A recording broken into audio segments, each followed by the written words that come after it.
What's going on, guys? This is the 5 Yard Pass podcast with me, Suddy, and this is Sham, and we are talking about the weekend's games. We kind of anticipated this game, for weeks now, and I think on the whole, we'll start talking about the United game straight away, Sham. But I think on the whole, you, me, most United fans came out a bit happy out of the game. Beyond that, City thumped Palace, which we'll be talking about in a second. Leicester maintained their dominance at the top. I'll say dominance now because Leicester is a dominant side against a very, very good Southampton, who I think they dropped down to sixth. Am I right, sir? Am I right to say that? Eighth. Who, sorry? Also very close. Southampton. Yeah, Southampton. Dropping down to eight. Had they won, they would have been in. It's just so close as always in this whole season. But we'll start off with a big one. Very mixed kind of opinions about this online, but I think we have our own opinion to the game. It was exciting. I thought it was an exciting game. The most exciting you can get without scoring goals. Yeah, the most exciting 0-0 draw I've ever seen. Yeah. Talk through the first half, and we'll give our opinions on that before we. I think it was a game of two. It was massively a game of two halves. You can start. We talked about. I did talk about Liverpool potentially coming out a bit harder, and I think that they had a better start than United. Yep. Somehow I think having all those extra midfielders in defence somehow suited them playing and trying to sort of take the game in a certain way where you get caught out as, set pieces and on counter attacks in terms of the way that those guys defend. But they had double the possession of United. They did the same thing they did against Southampton. They play very well till they get to about 20 to 30 meters or 30 yards out from goal. And then they seem to struggle at that point in terms of creating opportunities. It's almost as if teams have found a way to defend against Liverpool now, which is essentially to defend very tight and to get your wingers to do some defensive responsibilities on the fullbacks. And seeing Pogba on the right flank was interesting. I think that I don't think Robertson played badly, but probably the idea of all the players he thought that he'd be up against, I bet he wasn't thinking of poor Pogba coming up against. You're talking about Trent? Who are you talking about? Trent, you mean? Yeah. Trent coming up against Pogba. Yeah. I just thought it was a good. He's done. It's not the first time Pogba's played in that position, but it was interesting. It was good that United found a way to get one of their form players in and still keep that. We were talking about that sort of Fred McTominay axis, but if you brought Pogba and Bruno in, how's it going to work? So they found a way to make it work. Liverpool, I thought, edged the first half. I thought 0-0 was fair enough. I think as the game opened up, it kind of suited United a bit better with the counter-attacking style. And I think United probably had the two best chances of the game. I think De Gea really made one sort of save of note that I can recall. Was that the long shot? Was it by Shaqiri? Yeah, the long shot from outside. Yeah. So it was sort of the same Liverpool that we've seen that hasn't scored in the last three games. I saw a stat that Liverpool have scored one goal since the Palace game. Scored one goal from their last 62 shots, which is almost as bad a record. Almost as bad a record as Donald Trump trying to overthrow the election. So. That's how they've been going in attack. Jesus. So, you wonder if it's a blip or if it's on a sign of something dangerous. But you have to remember that the game before that they won 7-0. So you can take statistics in whatever way that you want. But yeah, I suppose that's interesting. If you told them they scored 8 goals in 4 games, you go, if they score one goal in 3 games or however many games it is, you would worry. So there are issues, I think, with Liverpool trying to. Teams have sort of figured out a way to defend against them, and they need to just try and see, what the plan B is and the plan A doesn't work. I think Shaqiri played for that reason as well, just to try and offer something different. Klopp knew that United would go defensive in the midfield area, so why not throw something different at them in those areas? Now, I did like his selection just because it was something different. But I do think both teams could have walked away from that game with a 1-0 win and said, you know what, we probably deserved it, but 0-0 is probably the right result. If that makes sense. Yeah. So the first half, I agree with a lot of points there. I just want to elaborate more on the defending. I thought Luke Shaw potentially had his best game in a United shirt. I'll speak more about United just because I thought United played like you talk about Liverpool. Relatively speaking, they had an okay game. They've been having okay games since the Palace game. Even before the Palace game, they were playing okay as they have most of the season. Now, okay for Liverpool is obviously a 7 out of 10. A 6, 7 out of 10 for United. You know what I'm trying to say? So like they're okay. Their 6 or 7 out of 10 is United's almost 10 out of 10. So it's all relative, for Liverpool. But the way United play was quite interesting. They tucked in quite tight, which I was thinking about this. Luke Shaw's played quite well in a back three, and you saw yesterday when he was tucking in, that gave Luke Shaw a bit of positional responsibility. He didn't have to think too much of the position responsibility because I think he's somehow is more natural of a left-sided centre back in a three. And although he did do a lot of good runs forward, when he came to defensive shape, he was very disciplined. And perhaps that's something that Ollie's picked out. Is it this game? Ollie has a knack for having 1 game plans versus 6-7 game plans. I thought he played really well, and Wan-Bissaka as well. Nearly gave away a penalty. That's probably his only mistake. Could have been his only big mistake. He gave the ball a couple of times away. They just didn't seem settled in the first half, but they didn't do badly. And because the defense wasn't settled, I think Bruno couldn't do much. Well, Bruno was a bit quiet this whole game, I have to say. So you know what United lack and what Liverpool lack right now is a game changer, I think. Someone to come on. Cavani at 33, coming to the Premier League. Any other league in the world, he'd probably be a game changer, but he's just not a game changer yet. I think if you had the form of Greenwood last year, that's a game changer. He just hasn't been able to replicate his form. So that was the first half. And if I can just add something there, because I agree with what you're saying. I did mention at the beginning of the season, I thought Shaw might actually evolve into a left-sided centre back, not in a back three, but in a back four. Right. Yeah, I think his injuries just come from having to cover too much ground, and he sort of breaks down a bit. I think that he's tall enough. He's 185. He's 6'1", which is about Jamie Carragher's height. So he wouldn't be a tall centre back, but in the modern game, he's good passing range. He's good defensive 1-on-1. I did mention at the beginning of the season. I think Ryan Giggs has mentioned it as well after I mentioned it. Yeah. But way there is a potential for him to develop into that left-sided centre back that United do need. I don't know how you go with Maguire in a back four, but because they probably run into each other a lot. But that was the only thing I wanted to add in regards to. I mean, as an option, for defensive cover, the way Gabby Heinze was, I guess, in that kind of same vein, like Fabinho, like that.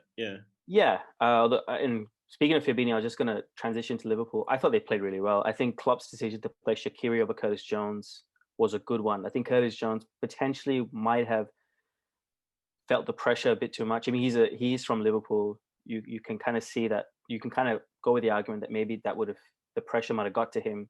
However, Liverpool, unfortunately for them, they lose exponentially when Jordan Henderson goes back into the defense.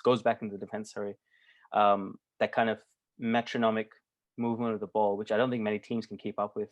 When you're chasing shadows for 10 minutes, man, you're puffed. So it's complimentary to him to be able to showcase his football IQ playing next to Fabinho, who's also not a centre. Perhaps Fabinho is more natural of a centre back than Jordan Henderson. I think that's pretty clear.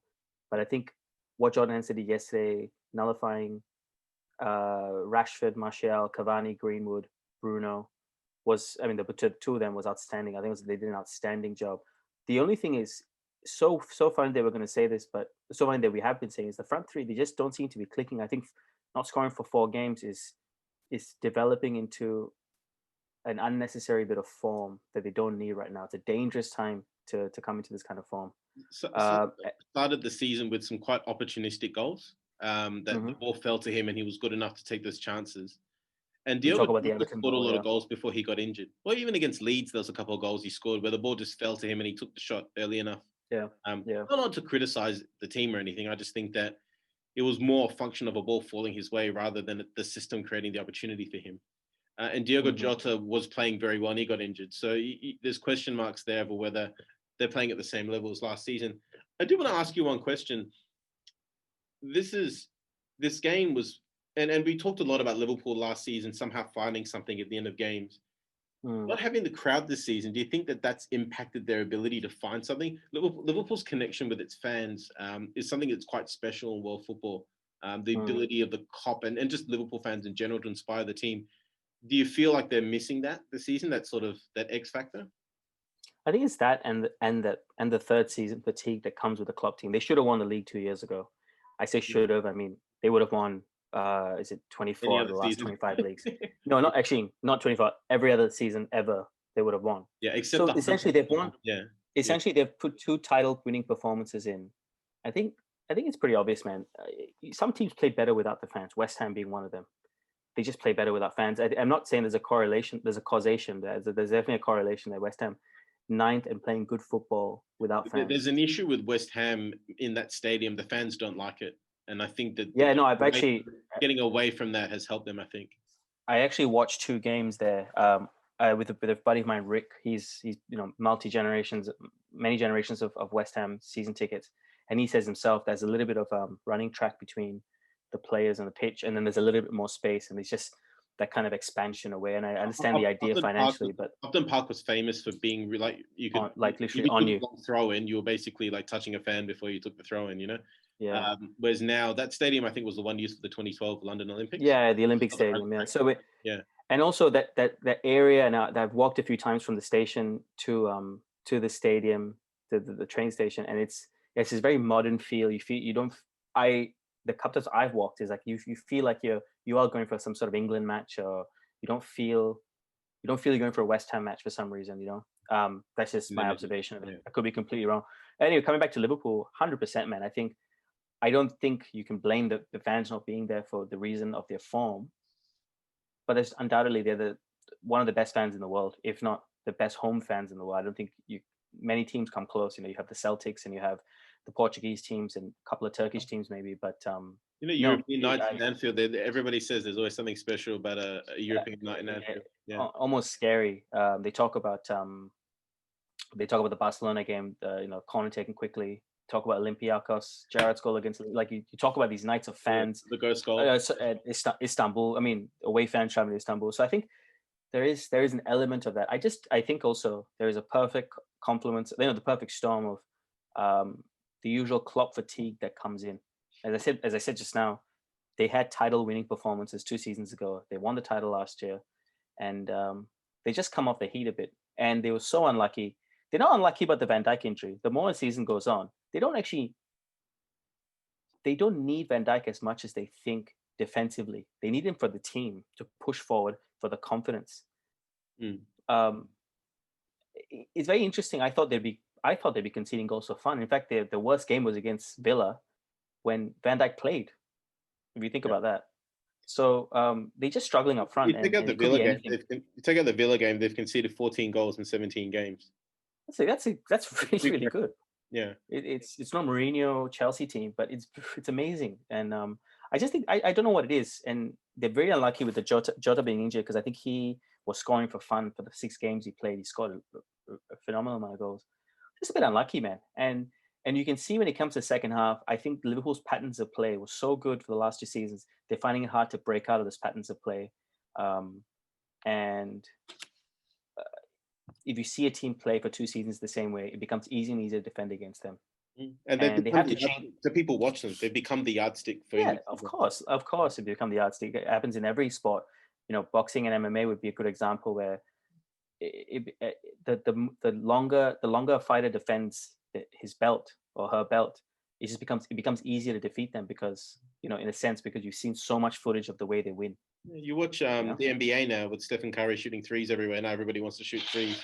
He revolutionized that with the way that his Warriors team was just coming out and scoring threes. Yeah. Ian Klay Thompson and all of them. Yeah. And that's where I think Klopp, if he goes on to, perhaps I think Man City at this stage have just pipped to become a little bit stronger favorites to win the title. Game in hand, the way they've been going, you describe it as the Empire Strikes Back.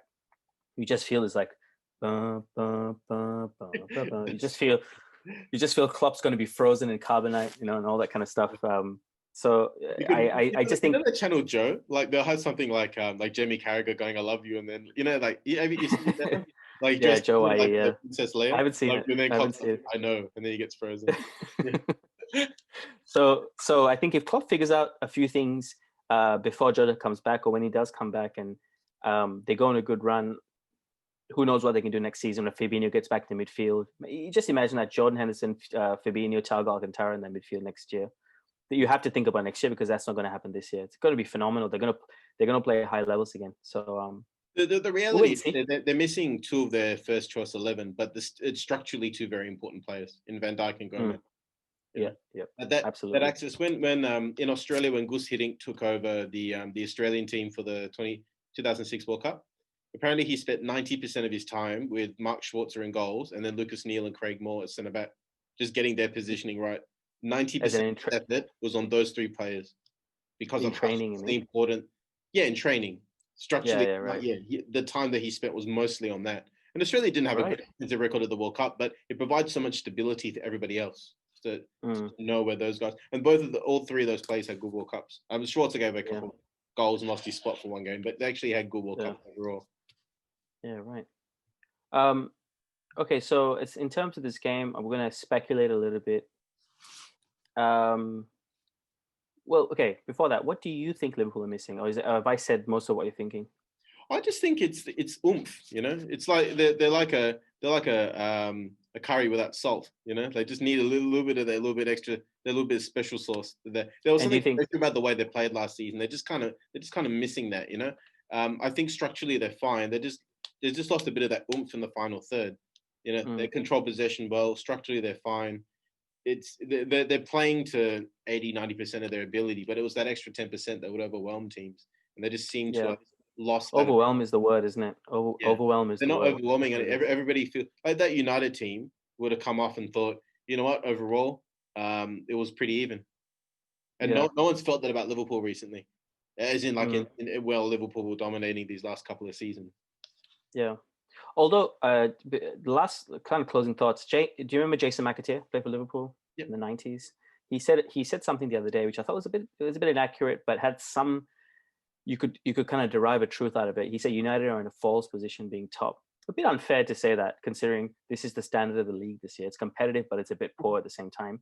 Yeah. However, I do think that um, what's happened to Liverpool, United coming off and saying, oh, like most United fans go like, oh, that we felt we matched it punch for punch. Rio said it on Stratford Paddock last night as well. We felt met punch for punch. I just think Liverpool uh, are just so poor this year. Again, relatively speaking, is that they've given everyone the impression that they can go punch to punch. People can go punch to punch with them, toe to toe with them. Yeah. When I'm just scared for next year when they get everyone back. If Van Dijk performs anywhere close to the levels he has, It'll be you're going to interesting see a next different year as Liverpool. well because people still be recovering from this season, and then there's the Euros. So I Oh wouldn't, yeah, I fair wouldn't, I enough. wouldn't automatically assume everything will go No, back to nope, that's normal. fair. I forgot about the Euros 2021. I forgot Yeah. that we have The next Euros. few We do have seasons are Euros going to be this year. chaos, man. Because the Yeah, the end of the 2020, they're going to move the World Cup in 2022 to November or something. So it's not going to be in June and July. yeah. The Qatar World Cup is in So there'll be no November. preseason. They'll start again in early July to create a month between November and Boxing Day to play a World Cup. It's going to be absolute Jeez. chaos for Yeah, yeah, this season. yeah. No one's really thought those things through. Look, I agree with what you're saying. I get McAteer's point, but I would say I don't think there's been a genuinely outstanding team in the Premier League this season. There's no team where you've gone, wow, this team is so amazing.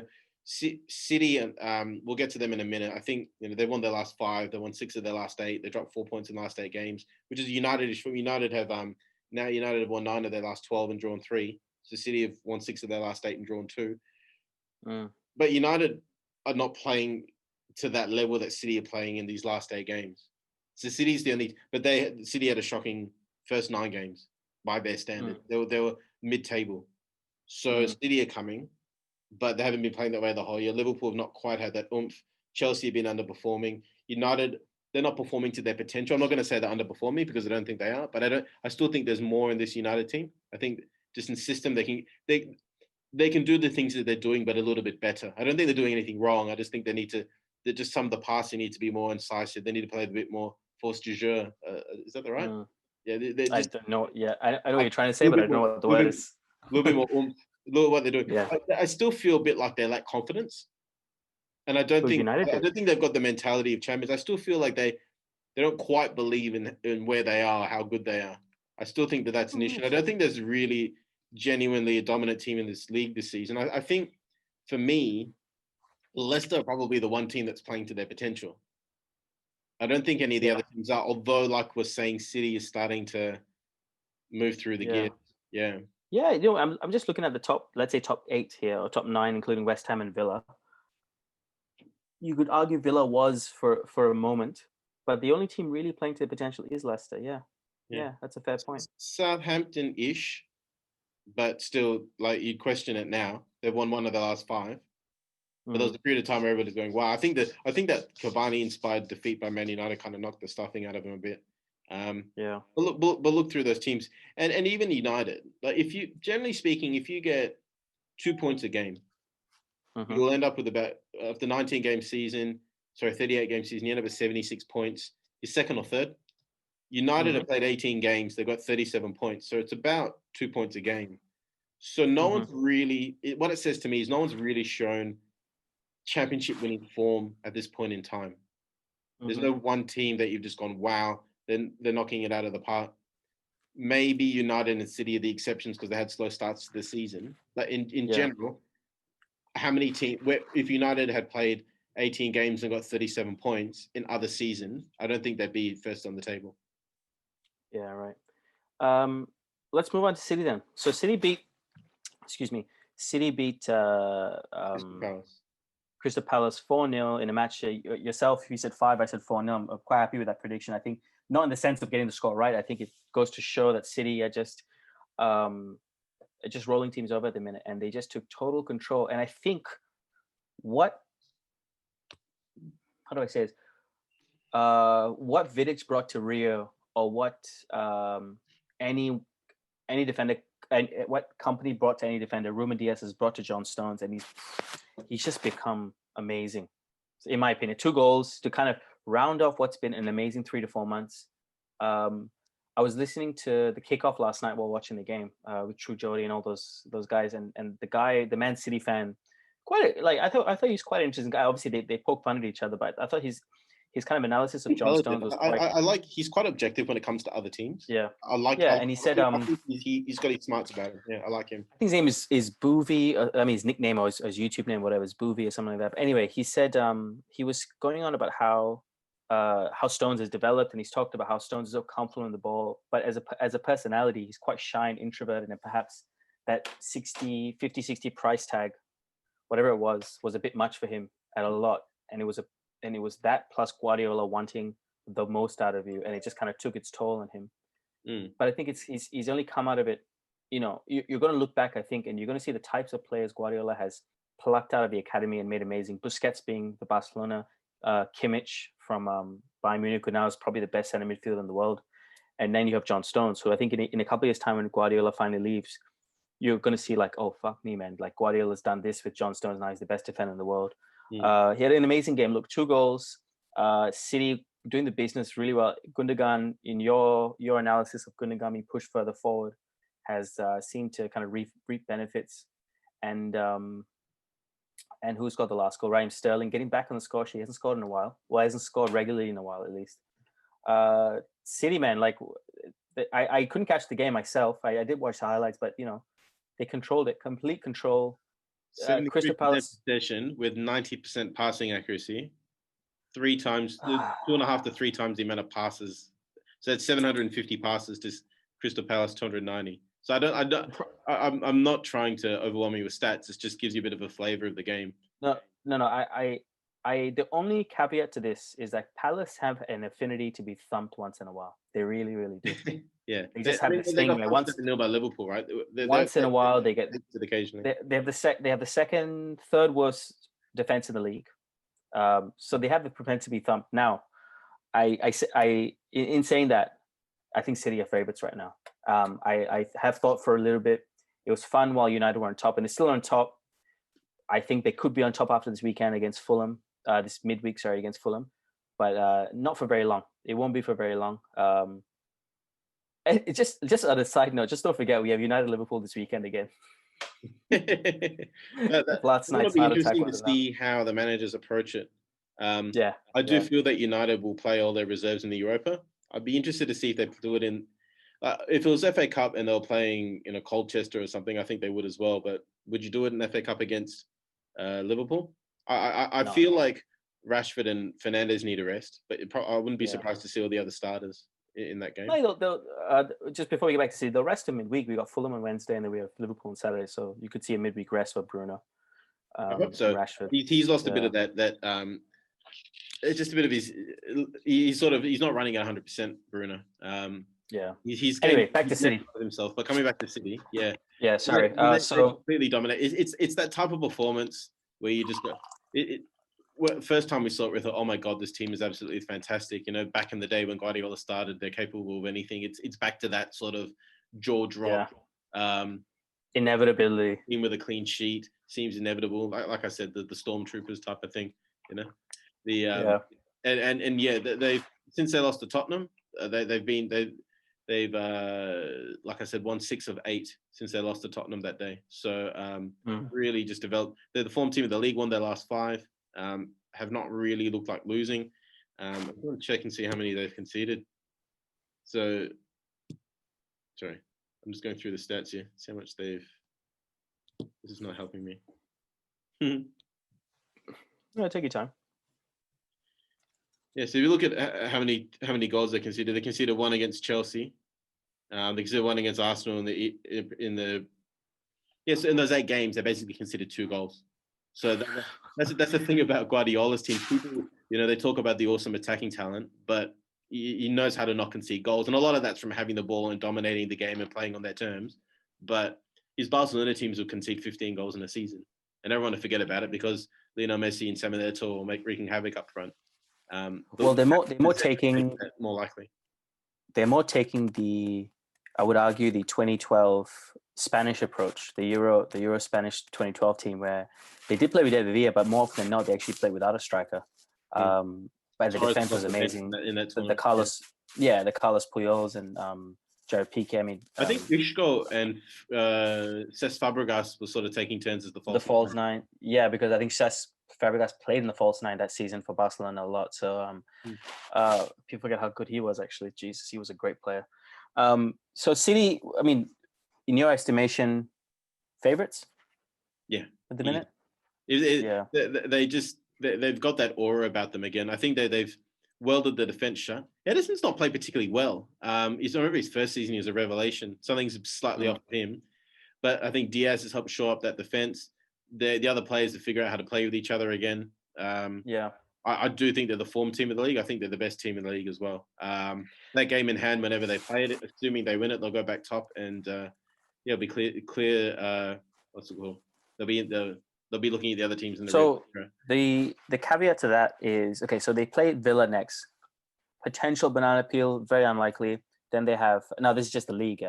West Brom, Sheffield, Burnley. So in the next 4 games, they have 4. They could take 12 out of the next 4. And then this is where I think they're going to be tested, where they have Liverpool, Spurs, Arsenal, Mönchengladbach, West Ham United. Yeah. So there is this period in the next 2 weeks or so where they can just kind of, you can see them 4 games getting 12, 15 goals. You can see that happening, and really kind of pulling the confidence and just making themselves big, really hard to beat. And then they're going to go to the likes of in a few weeks. The Liverpool games at Anfield as well. So that'll be a big. Yeah, and I think if they go beat Liverpool at Anfield again, with the way Liverpool are playing, with the way Man City are playing, I mean, I if you ask me right now, I put the money in Man City. I put Man City beating any team really, but Liverpool at Anfield, it's a big bet. But I'd almost think Liverpool got that massive long undefeated streak at home. Maybe City could take that. I think 68. Yeah, it'll be about 72 games, 73, 71, 72 games at that point. I mean, that's insane. But you put your money right now in City taking that win. Shall we move on to just quickly touch on? I mean, the other title favorites at the minute. If we talk about 3rd or 4th title favorites, Leicester City beat Southampton 2-0. James Maddison and a very informed Harvey Barnes. He scored 6 goals this year, most of which have resulted in draw. His goals have resulted in getting points for the team. It's not just the 4th in a 4-0 win. You mentioned you think they're performing at their potential. It's very hard to disagree with you. When we had Neil on the other day, I thought he gave a good analysis of what Leicester is as a club at the minute and as a team. I don't see much more that Leicester can improve on. I don't see much more that Leicester can improve on, because you almost feel you don't want to fix what's not broken.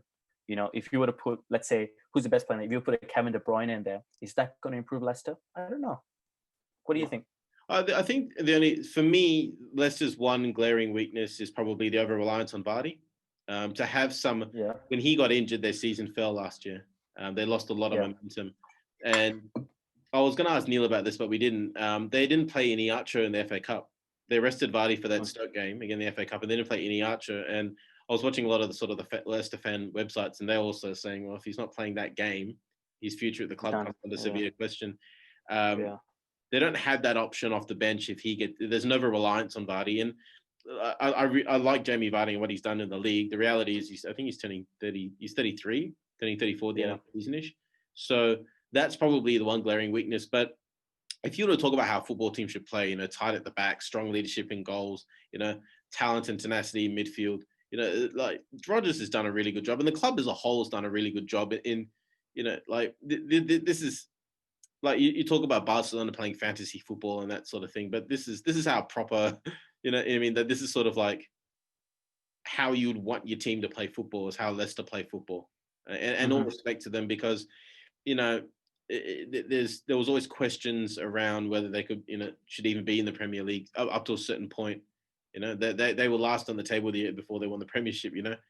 They seem to be a yo-yo team, but they've really, probably since that title win, really enforced themselves as being just outside that top six. And you could argue right now they're definitely better than Tottenham and Arsenal, and you could put Chelsea in that as well. They drew with United at home. So they're as good as anyone going around. I'd say they're as good as anyone bar City at their best, and Liverpool at their best, frankly. They're as good as anyone else in the league.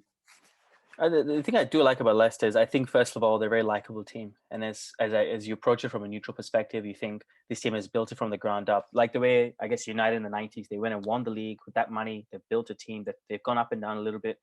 But overall, I think they're a very likable team. The thing that I like about them most is I think they're a mix of 90s football, or early 2000s football, and what football is today. We have the short passing, and if they have to, they go long. They want to go route one, they go route one. If they want to pass it on, keep. Brendan Rodgers talks about when he coached at, I think he did a stint under Pep in the summer in Barcelona, like in a preseason stint with Barcelona. He talked about relieving pressure through possession, and that's something he did at Swansea a lot. Didn't do it as much at Liverpool because Liverpool. I forgot that. Was he the manager at Swansea when they were doing really well? Yeah, just before. Yeah. Well, it was Roberto Martinez started that whole passing trend at Swansea, and Rodgers took over it. But he couldn't do much at Liverpool because Liverpool was so good going forward. Very much like United now, where you don't need to keep possession of the ball because going forward was Liverpool's so good. At the time, if I remember correctly, was more about conceding goals than about. They had that Sterling. Oh, big time! The famous thing was Liverpool would just outscore people back in the day. Back in that day, the Suarez and Sturridge and Gerrard as a quarterback. But I think Leicester have outperformed. Well, Leicester performed exactly the way it should. And I tell you what, man, don't rule them out. A couple of lucky results go their way. A couple of Man City losses. United go lose a game against Fulham this week. Leicester right there, man. And end of the day, it's not about the name brand, right? It's not about the Man Cities. It's about who's on top of the. I know it's a Michael Owen comment, but it's literally if you're on top with the most points at the end of it, doesn't give a fuck who you are. It doesn't matter. Okay, if we lose every game, as long as we win the league. Yeah, exactly. Exactly. Something I had a thought I wanted to say. One thing I'd like to say is that apart from City right now, they're the clearest sense of identity. They seem to know who they are, and that I like that. Getting all philosophical and Sun Tzu, know yourself before you know your enemy. They seem to have the clearest sense of identity. And you talk about them playing long balls. This is when I grew up. You play with a lot of British people playing football, and it was all about getting the ball long, put it in the mixer, that sort of thing. That sort of the idea of a long ball was. From the time I grew up, it started to be shunned, and it was about passing, and it was about this sort of thing. The idea that a long ball is a bad thing has kind of gone away now. It's seen as a variety, as long as you're playing it to a player, as opposed to the punt down because there's a difference between playing a long direct pass and a long sort of 50-50 for your striker to jump up with a centre back and win a header. If you can play a long accurate pass, it's just as deadly as a short accurate pass, depending on the circumstance. They're not afraid to be who they are. Whereas I feel like Liverpool are a bit hesitant at the moment. Maybe they don't feel they have it in them to play that level. I don't know. I'm speculating there. Sam Allardyce. United don't seem to back themselves in playing their style. Chelsea don't seem to back themselves. Tottenham did for a while, but you question it now. Just that belief in what they do and that it's good enough is as strong in them, is stronger in them than a lot of other teams in the league that are around where they are on the table. This idea of the long ball that you say, by the way, Sam Allardyce calls it POMO, P-O-M-O, right? Position of maximum opportunity. That's what he calls it.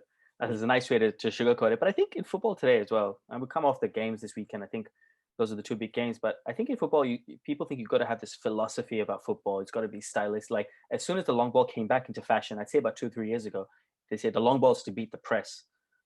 Like no, the long ball's to go score a goal. It's not about it's about beating the press. But if it's not packaged in a philosophical way, no, it's not. It's not.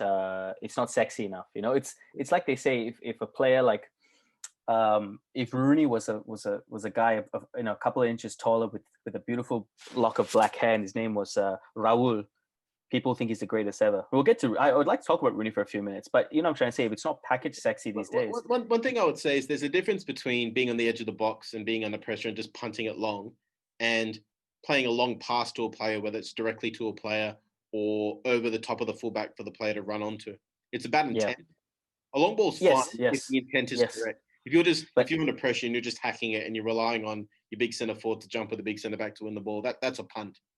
But don't you agree? A long pass. Don't you agree during Barca's primetime Barca, tiki-taka Barca, it was almost shunned upon, like, oh, they won because they put a long, like that famous Torres goal, or Ramirez's chip. It was a long ball for the chip to go in. It seemed unsexy to play the long ball, and it's kind of come back into fashion for whatever reason. But my whole point is, whether it's a punt, whether it's keeping possession, whatever it is, it just seems like if it's not packaged in terms of a philosophy, it just doesn't seem, people kind of make excuses why it shouldn't be there. But I think it's like, if you can go, again, you can go win the league. If someone told me you win the league, but you only can play long balls, but you will win the league, don't worry, I'll play long balls. It's about winning at the end of the day, So yeah, that's my little rant. One thing very quickly. No, go on. Wimbledon, the crazy gang. It was okay for them to play long balls because they had this identity that they would play long balls and Stoke. Stoke being another one for them because they're the crazy gang and all that sort of thing. Yeah. So let's not lean too much on their identity. It's about just trying to get the result and how you're going to get that result and how you understand and move with the players in your team. One last thing I wanted to just a couple of minutes on Rooney. So Wayne Rooney, United legend. 254 goals. I think 246 goals for United. A friend of mine I remember quite well, it was about 2012 or 2013. We're playing soccer. We were at soccer training. He said, Rooney's not world class, but when he retires, will suddenly become world class. I think that's a very good appreciation of Rooney, where he gave up a lot for his teammates. I think he was a baller. He was a high level, one of the best talents England ever produced. It's nice to see him go straight into management. Because he doesn't have to manage. He's not, back in the day, players go into management because they don't have a job. He obviously has an eye for management, and let's see how it goes. But I tell you what, man, if I had a guy during my years really playing a lot of football, when I was playing a lot of football, watching a lot of football, we watched a lot of football on Sundays together. It was Wayne Rooney. He was up there with in that real prime time United team, that 06 to 010. You don't hold the goal scoring records for Man United and England to be a chump. I'll say that much. No, you don't. I was not. Rooney was a bit after my time, so to speak. Yeah. He was probably in your heyday. Probably the first player that I saw that was younger than me that was of that level, because he came along a bit earlier than Ronaldo and a bit earlier than Messi and those guys. But I think the fact I'm comparing him to them probably says something, He was always a talented footballer. He had issues around, getting his head right. And so I remember him getting subbed off before halftime in the game against Spain, where the ball was going out. Casillas and Goals were trying to shield the ball out, and Rooney just pushed him over. The ref gave him a yellow, and Eriksson just subbed him off quickly to avoid the red. So he had issues around temperament, but Rooney never tried to be the perfect human being. He was just trying to be a really good footballer and win games for his team. And his ability to touch. His first touch, whether it's a volley, whether it's just bringing the ball down, it was as good as any English player I've ever seen, and up with anyone of football. Definitely someone who was underrated. I've said that he was a really good Robin, but not quite a good Batman. I think he would have been a good Batman. He just never really. He didn't have the opportunity with Ronaldo around. I don't think he quite took it after Ronaldo left, but still for longevity and for what he gave to United and to England, and it's an incredible career. Anyone would love to have the career that he had. If he was Batman, he'd be George Clooney Batman or Val Kilmer. Wouldn't be quite Christian Bale. Val Kilmer is an underrated Batman. Yeah, he is. but you're right. I'll go with the George Clooney Batman. Incredible player. I think there's not much more that can be said that hasn't already been said. But look, I hope he does well in management. I'd love to see him come up. Frank Lampard couldn't take Derby up. Maybe Wayne Rooney will this season. Just really quick. Let's see where he is before we finish up here. See what? Sorry. Just see where oh no, I don't think they're much in contention this year. Where are they? Derby County. Oh, and they're not doing too well. They're second last at the minute, so let's hope they avoid relegation. I think he took over the job as a player manager, and he had Philip Coco was sacked. Yeah. 3 wins and 4 draws in 9 games. So what's that? 13 points in 9 games. You know, if you're doing that sort of level, you're a mid-table side. But obviously they're still in the relegation zone because they're doing that badly. So you know, he feels like the time's right. He was always going to be one of those players, you know, that was never going to be a player playing at 40 years old. He's not Paulo Maldini playing at 40 years old. He was always going to be good while it lasted, but not last particularly long. Yeah. Well, yeah, I mean, it came. I think it was pretty obvious towards the end of his career. He's played high impact football in a high speed league since he was 16, 17, playing 35 games a season at the minimum. So eventually your body breaks down in your late 20s. So like I said, fair play to him. I got, you know, it was frustrating at times towards the end of his season, but don't forget he's the last person to score a winner at Anfield. Yes. United. No, I think he's the last person ever to score a winner at Anfield since they've gone on this run. United beat them 2 years to the day yesterday at Anfield, 1-0. Let me just look this up. Last loss at Anfield.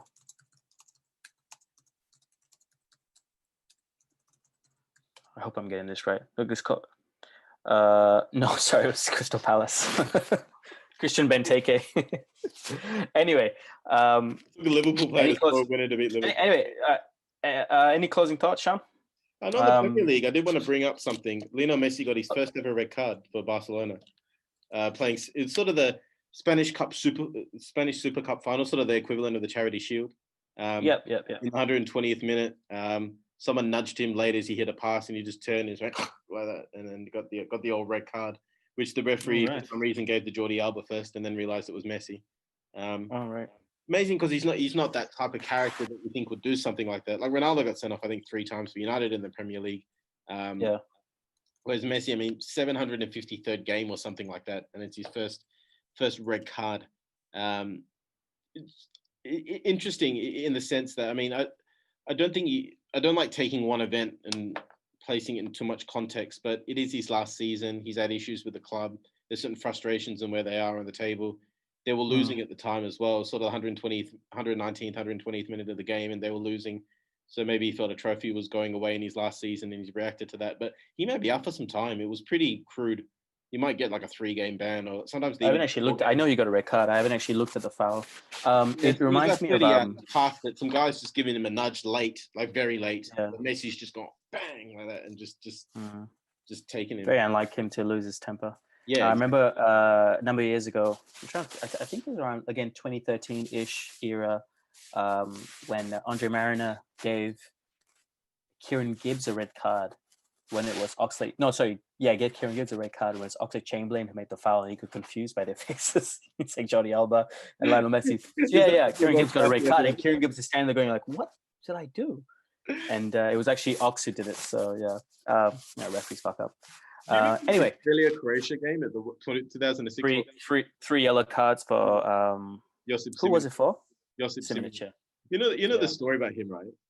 He should have played for Australia, if I'm not wrong. Yeah, so Australia has a lot of Croatian footballers with Croatian ancestry. Mark Viduka is probably the most well-known example. But when the conflict happened there in the early 90s, a lot of people left Croatia and Yugoslavia and came to Australia. In 99, there was something happened with the politics in Australian football, and a lot of Croatian guys went back to play for Croatia. Maybe the fact they finished third at the World Cup before that might have helped as well. But that Croatian squad at the 2006 World Cup had 3 guys who had played junior football in Australia, and Simic was one of them. And so the Australian players like, it's Simic, we know him, like we knew him really well, like, we grew up with him. And the referee, who was Graham Poll, was like, nah. Yeah, I remember telling my colleagues 3 yellow cards. No, was it 3 yellow cards? Yeah, he got one in the first half. He got one in the 80th minute, and that was supposed to be the second. But he kept playing, and then in the 80th, and then the Australian player got sent off, and then Brett Emerton, and then at 85th minute he got his third yellow, which became his red. So it was just absolute chaos. That's right. He did end up getting it. Because I remember that game, Kewell came on in the first half as a sub and he ended up winning the game for them. Like he changed the game. He equalized. He got the equalizer and they went through. Which sent them through. Yeah, that's right. That's right. 2006 World Cup. And then he missed the game against Italy with gout. Yeah. Is that right? He got gout in his foot, so he couldn't play against Italy. And it was so bad because we had Italy on the back foot, man. They had Materazzi sent off. Imagine if Materazzi got sent off in that game and Italy lost. Imagine how that would have changed football history, in the World Cup final with the headbutt and everything, But Italy had Gattuso and Cannavaro as their centre backs. Yeah, the centre back because all in the 53rd minute. Australia just kept pumping and couldn't score. And then Italy won with the last kick of the game. That World Cup as well, if I'm not wrong. That's Australia's best team. De Rossi got a red card against the US, and that put Gattuso into and then that put Gattuso in, and he just had this incredible. I mean, Gattuso is one of my all-time favorites. Yeah. I have a very unusual set of players that I absolutely love, but Berbatov being one of them. But Gattuso is right up there. But I'm an Italy fan, man. I'm an Italy fan myself. I always loved Italian football.